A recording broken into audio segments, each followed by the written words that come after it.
Namaskar, I am Priyadarshan and you are welcome in the State Council of Educational Research and Training, Bihar, Patna.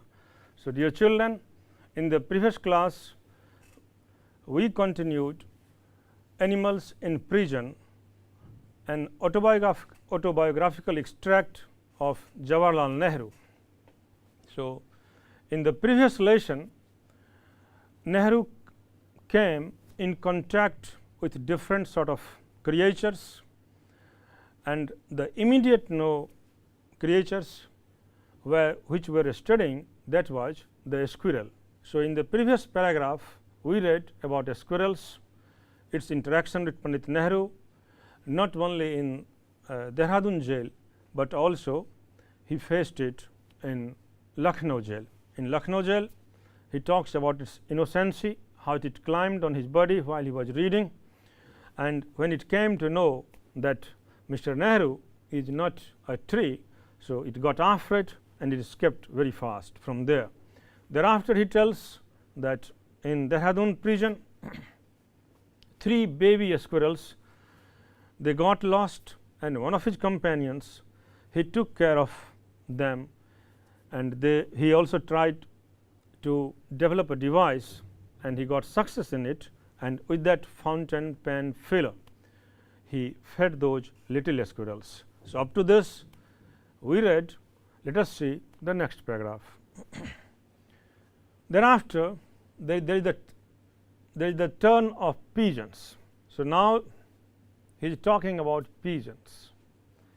Pigeons, जिसे आप कबूतर कहते हैं, abounded in the jails I went to.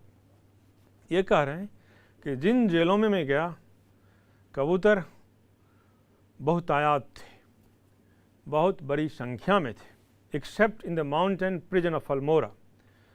Almora के jail को अगर छोड़ दें, क्योंकि अल्मोरा पहाड़ों पर है, वो भी उत्तराखंड में ही है, तो उसको छोड़ करके बाकी जिस जेलों में मैं गया, हर जगह कबूतर मौजूद थे. There were thousands of them, हजारों में थे वो. Sometimes the jail officials would shoot them down and feed on them. और कभी कभार जेलाधिकारी, जेल के अधिकारी उनको शूट कर देते, गोली मारते, उनका शिकार करते, उनका भोजन करते. देयर वर मैनाज, और इन कबूतरों के अलावा मैने भी थे. Of course they are to be found everywhere, और ये लगभग हर जगह पाए जाते हैं, सर्वत्र पाए जाते हैं. A pair of them nested over my cell door in Dehradun, और उनमें से एक जोड़ी मैना मेरे सेल में अपना घोंसला तैयार कर लिया, अपना घोंसला बना लिया. देहरादून की बात कर रहे हैं. And I use to feed them, और मैं उन्हें खिलाया करता था. दे ग्रीव क्वाइट टेम, और बिल्कुल यूं समझें पालतू जैसा हो गए हो. And if there was any delay in their morning और इवनिंग मील, और कभी भी चाहे सुबह का खाना हो या शाम का खाना हो, दोनों में अगर थोड़ी भी देरी होती, they would sit quite near me and loudly demand their food. और बिल्कुल मेरे करीब आते और ज़ोर ज़ोर से भोजन की मांग करते. It was amusing to watch their swings and listen to their impatient cries. और यह बहुत ही अम्यूजिंग था, उनके साइंस को देखना, उनके चिन्हों को देखना, और साथ साथ जो अधीर होकर जो बोलते, उनकी आवाज़, उनकी अधीरता से भरी आवाज़, उसको सुनना, उनके साइंस को देखना, उनके चिन्हों को देखना, यह उनके लिए अम्यूजिंग था, यह भी उनके लिए रोचक था. In Naini there were thousands of parrots, और ये अब दूसरी जेल की बात करते हैं, नैनी जेल की बात करते हैं. There were thousands of parrots, वहाँ तोते थे हजारों की तादाद में. And large numbers of them lived in the crevices. See this word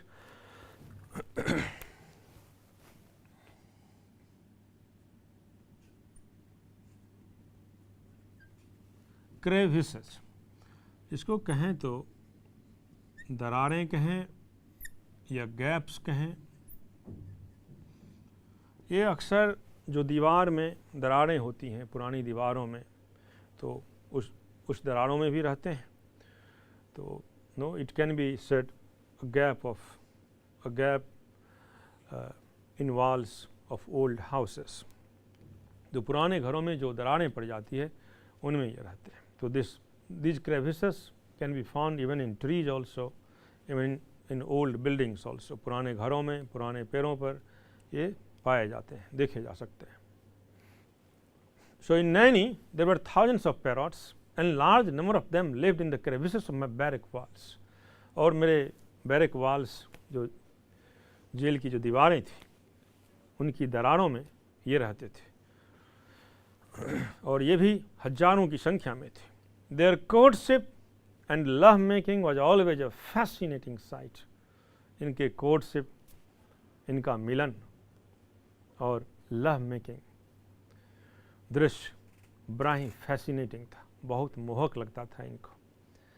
and sometimes there were fierce quarrels, और कभी कभार घनघोर आपस में लड़ाई होती थी बिटवीन टू मेल पैरॉट्स, दो मेल पैरॉट्स में बहुत भयानक लड़ाई होती थी ओवर अ लेडी पैरॉट। और लड़ाई किस बात पर थी? तो मेल पैरॉट्स, दो मेल पैरॉट्स लेडी पैरॉट को लेकर लड़ाई करते, who sat calmly by waiting for the result of the encounter and ready to grant her favors to the winner। और मज़ेदार बात क्या है कि वह लेडी पैरॉट दूर हटकर चुपचाप शांति से देख रही है कि दो मेल पैरॉट, दो मादा तोते आपस में लड़ रहे हैं और वो इंतज़ार करती है कि दोनों में से लड़कर जो जीतेगा वो उसके संग हो लेगी। So here, dear children, in fact, this paragraph tells us about the psychological behavior of some creatures, and of course that psychological behavior, how they behave, and this behavior can be matched even with some tribes of our present world। और इन जीवों के जो व्यवहार हैं हमारी दुनिया में अभी भी कुछ जनजाति हैं, उनके व्यवहार से इसकी तुलना की जा सकती है। He talks about those pigeons, other birds, and now the parrots। पैरॉट्स के बारे में, तोतों के बारे में वो कहते हैं कि वो भी जेल की दरारों में, जेल की दीवार के दरारों में वो रहते थे हजारों की तादाद में। और उनको जब इन्होंने ऑब्जर्व किया तो इन्होंने पाया कि अक्सर जो दो मेल पैरॉट्स होते थे वो आपस में लड़ जाते थे एक मादा पैरॉट के लिए, और वो जो फीमेल पैरॉट है वो दूर, या लेडी पैरॉट जिसको वो कहते हैं, वो दूर चुपचाप बैठकर देख रही है, इंतज़ार कर रही है कि ये जो दो नर तोते लड़ रहे हैं इनमें से जीतता कौन है, और जो जीतेगा हम उसके साथ हो लेंगे। So this is how, my dear children, even in human life also, victory matters, success matters. Everybody praises a successful man. So I wish you all the best and be successful in life. Let us see the next paragraph. Dehradun had a variety of birds। Dehradun में अनेक पक्षियों की प्रजातियां थी।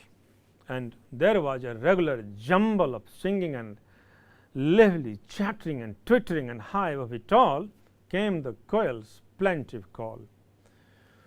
अनेक प्रजातियों की पक्षियां मौजूद थे देहरादून में, और उसमें एक बड़ा कन्फ्यूजन भी होता था जब वो साथ साथ गाते, आवाज़ जो उनकी चिर्रप है, जो उनकी ट्विटरिंग है, चैटरिंग है, आपस की जो बातचीत है।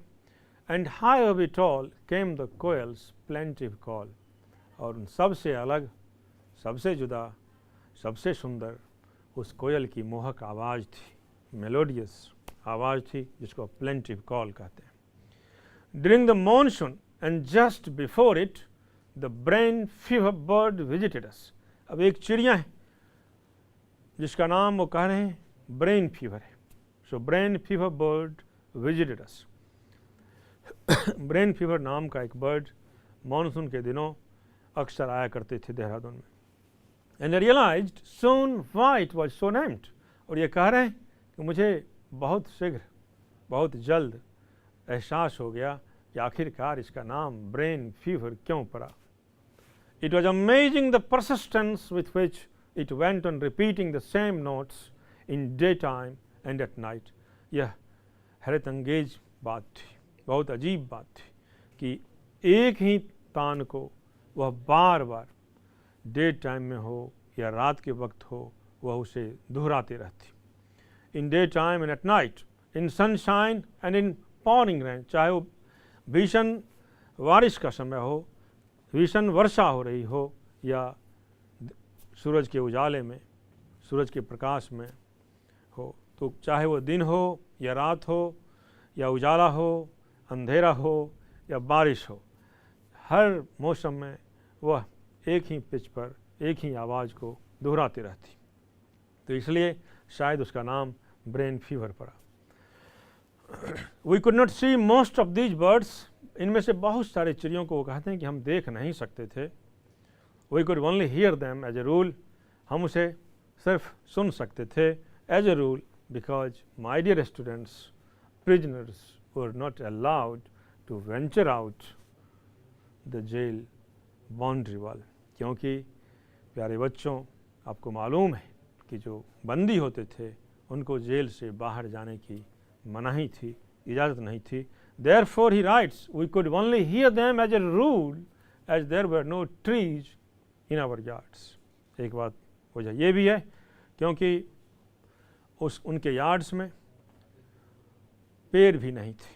तो अगर पेड़ नहीं होंगे तो भला इन चिड़ियों की चहकार, इन चिड़ियों की गूंज, इनकी आवाज़, इनके गीत देखेंगे कैसे? वो तो दूर से ही सुनेंगे, या सुनते हुए कैसे उसे देखेंगे? सिर्फ सुनना था, वो भी दूर से, क्योंकि इनके यार्ड में पेड़ पौधे नहीं थे। But I used to watch the eagles and the kites gliding like this gracefully high up in the air. तो लेकिन ये अक्सर काइट्स को या ईगल्स, जिसको आप बाज कहते हैं, तो आप आकाश में या हवा में गोते लगाते हुए वो अक्सर देखते थे। Sometimes swooping down and then allowing themselves to be carried up by a current of air, कभी तो बिल्कुल नीचे और फिर यूं शू करके ऊपर चले जाते थे। Often a horde of wild ducks, जंगली बत्तख जिसे कहते हैं, would fly over our heads, वो भी हमारे सर से, उनका भी एक झुंड हमारे सर के ऊपर से गुजर जाता। So this is how, my dear children, Pandit Nehru is describing in detail not only one creature, not only two, but a lot of those creatures which were found in his cells, out his cells in the yard, and different sort of birds. So it's of course a pleasant reading of birds. Let us see what contains the next part of the story. There was a large colony of monkeys, बंदरों की बस्ती, colony of monkeys आप कह सकते हैं।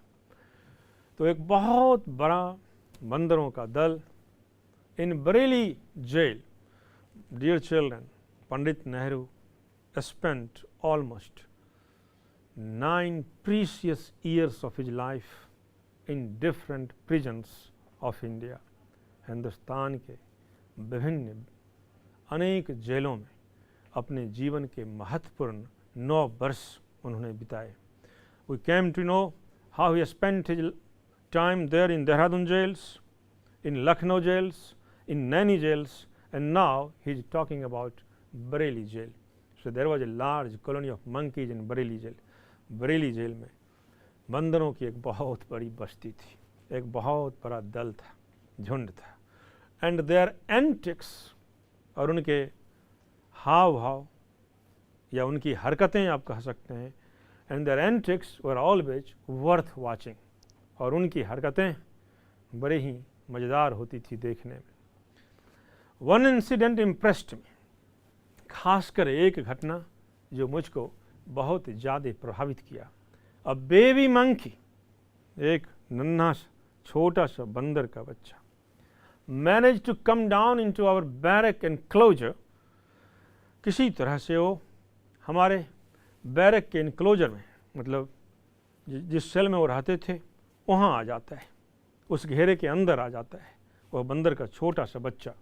And he could not mount up the wall again, और दुख की बात यह कि फिर से वो उस दीवार को फांद नहीं सकता था, उस पार नहीं जा सकता था अपने घर।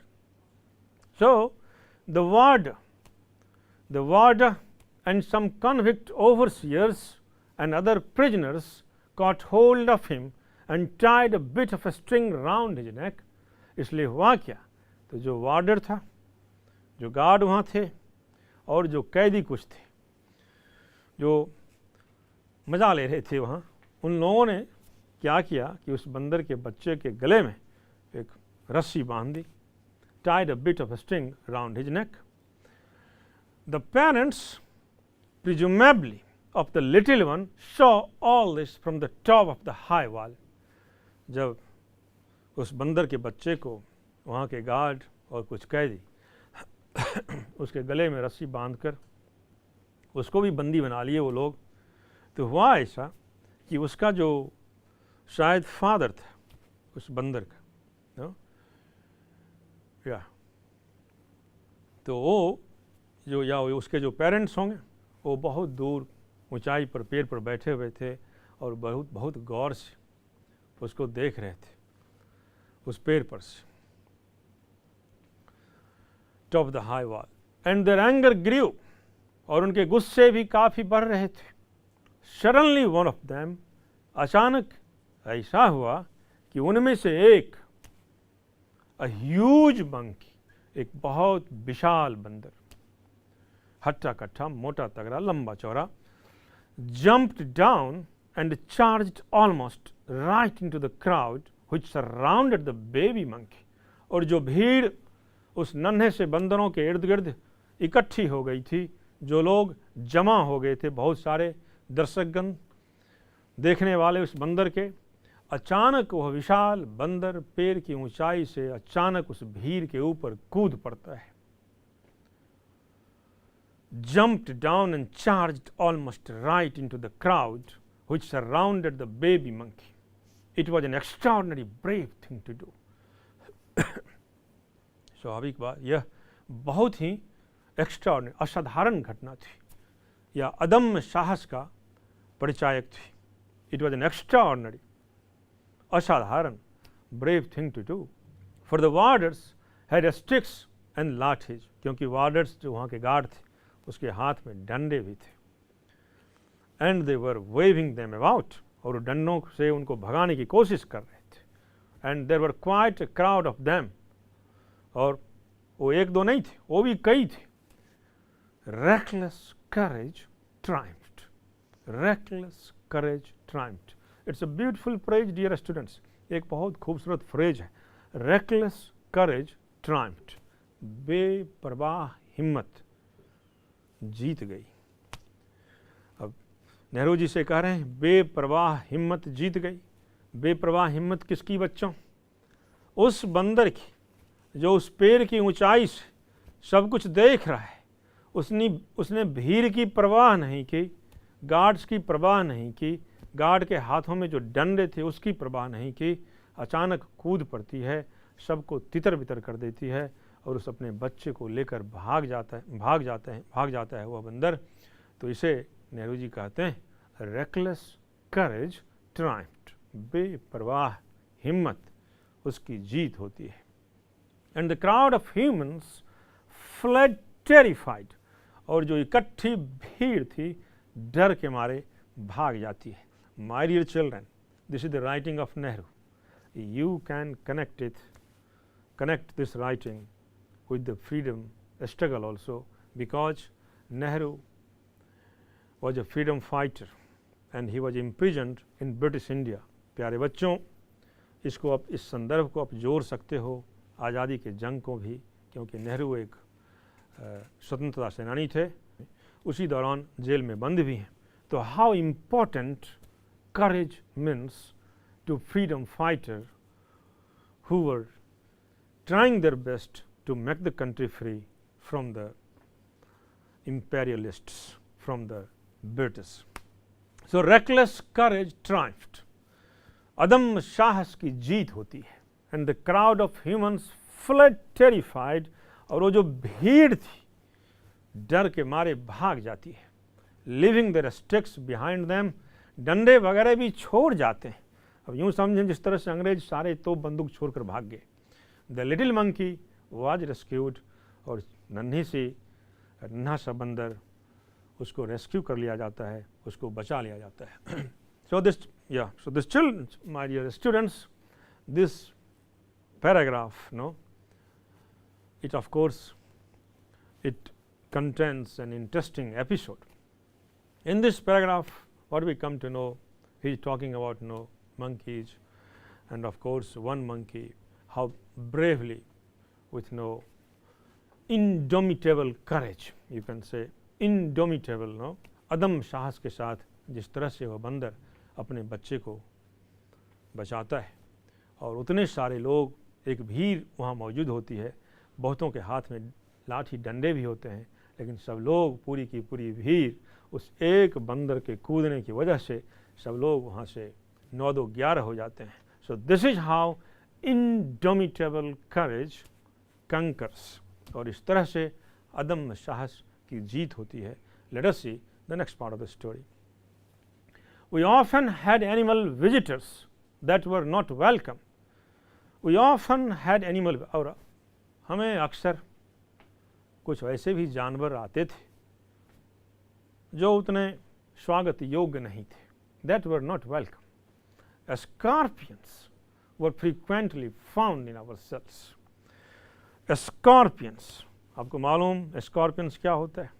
तो स्कॉर्पियंस बिच्छू को कहते हैं. So scorpions were frequently found in our cells. अक्सर हमारे सेल में आते थे, अक्सर हमारे सेल में देखे जाते थे, पाए जाते थे. स्पेशली आफ्टर थंडर स्टॉर्म, खासकर बिजली कड़कने के बाद. It was surprising that I was never stung by one.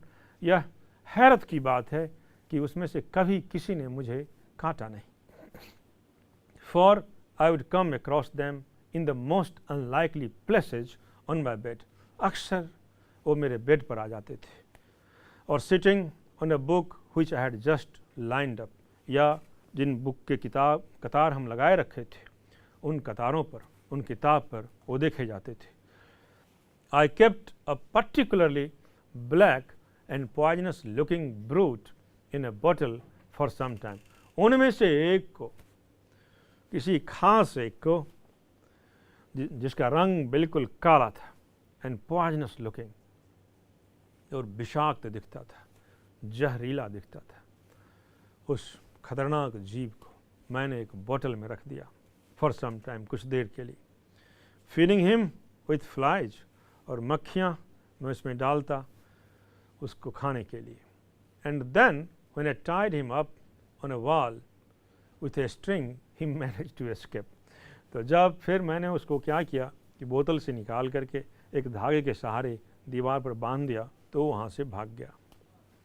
I had no desire to meet him loose again, and so I cleaned my cell out and hunted for him everywhere, but he had vanished. और ये आगे कहते हैं कि फिर जब वो वहाँ से भाग गया तो मैंने पूरी कोशिश की उसको ढूंढने की, तलाश करने की, हर जगह की सफाई की, लेकिन वो मिला नहीं, वो गायब हो गया.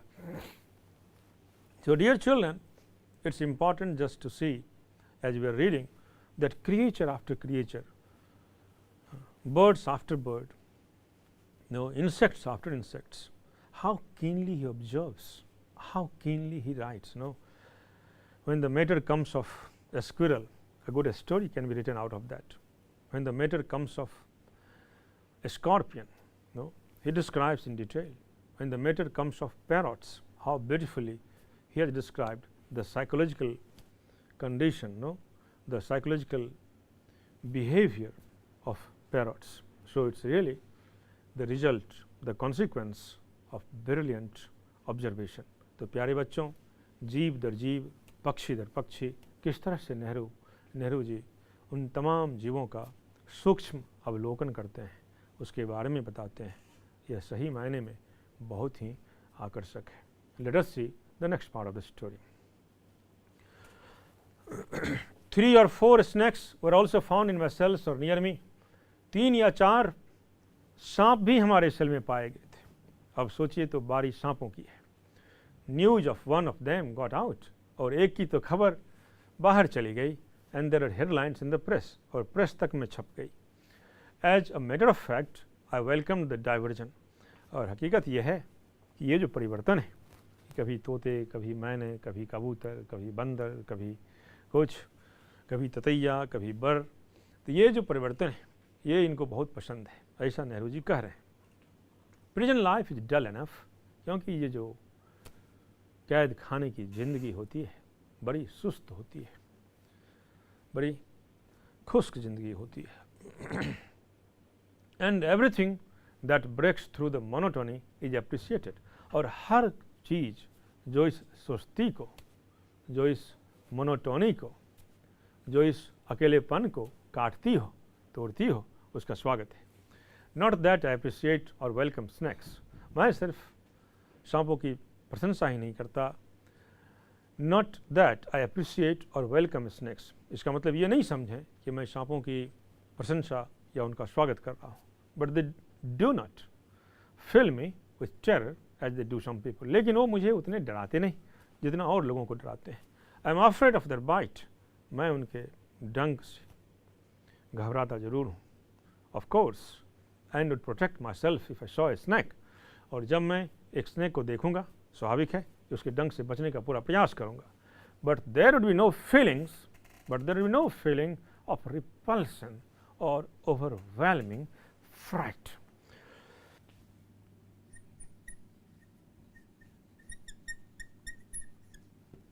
रिपल्शन हेट्रेड कह सकते हैं यहाँ। तो ये कह रहे हैं कि सांप से उतना ये खौफ ज़्यादा नहीं है और उतना ये डरते भी नहीं है, लेकिन स्वाभाविक बात है कि जब वो उसके काटने से बचने के प्रयास जरूर करेंगे, लेकिन इनके मन में सर्पों के प्रति कोई घृणा नहीं है। सेंटीपीड्स, सेंटीपीड्स एक नया जंतु आ गया है बच्चों।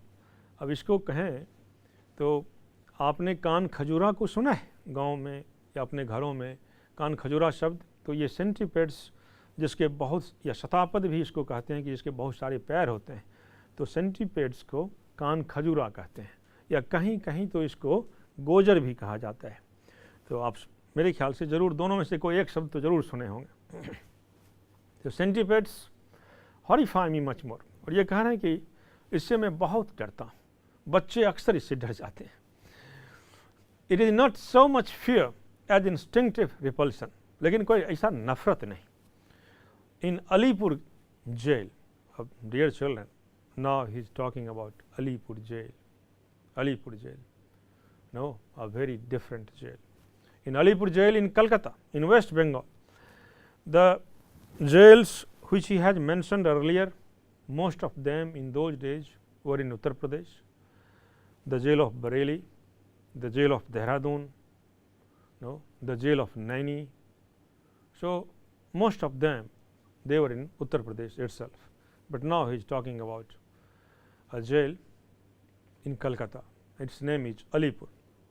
I woke in the middle of the night and felt something crawling over my foot. अचानक मैंने रात में जगा और मैंने देखा कि मेरे फुट पर, मेरे पैर पर कुछ क्रॉल कर रहा है, कुछ रेंग रहा है। I pressed a torch. I had, मेरे पास एक टॉर्च थी, मैंने उसकी बटन दबाई, जलाया उसको, and I saw a centipede on the bed. और मैंने देखा कि वही एक कान खजूरा मेरे बेड पर रेंग रहा है। Instinctively and with amazing rapidity, अचानक बहुत ही तेजी से I vaulted clear out of that bed. मैंने उस बेड से उछल पड़ा and nearly hit the cell wall, और इतनी जोर से उछला कि सेल वॉल से जाकर टकरा गया। I realized fully then what Pavlov's reflexes were. Pavlov's reflexes.